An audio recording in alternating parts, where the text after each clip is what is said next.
Here's a retirement planning quick take. When you're changing jobs, what do you do with your old retirement plan? Well, there's only three real options. So the first option is that you can keep it at your previous employer's plan. Now, if you're going from a big company to a small company, you probably have more investment options in your older 401k.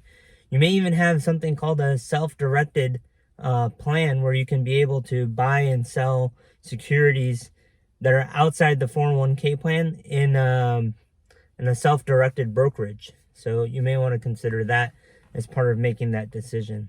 The second thing you can do is, obviously, in your new company, if you have a new plan, you can transfer the assets from your old plan into your new plan and use the investment options there. Typically, if you're still working, this is probably a better idea than most, so that way you have all your assets in one account as you track along.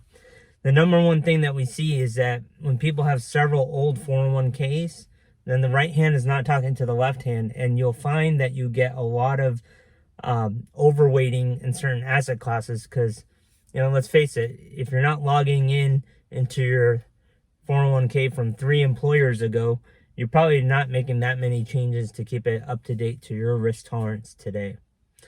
And then the third option is probably rolling it over into an IRA where it's under your control. And, the positives here are that you're going to have accessibility to more investments. For example, if you want to do a self-directed real estate transaction or business transaction, you can do that in an IRA, but you can't do that in a 401k. But vice versa, you can get a loan in a 401k and you can't do that in an IRA. So there's a lot of pros and cons here.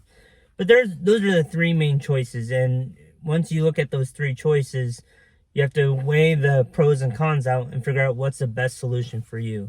Sometimes there's not a golden rule that says you should always roll it over into an IRA. That's not the case. Sometimes the fees and expenses may be the lowest in your 401k, and relative to your other assets, you may find an S&P 500 fund in there, and then you can do all the other tactical stuff with your other accounts outside of that 401k.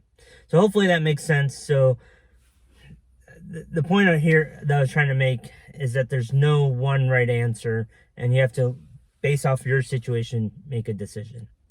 Thank you. And if you have any questions or concerns or comments that you want to leave, please do that below.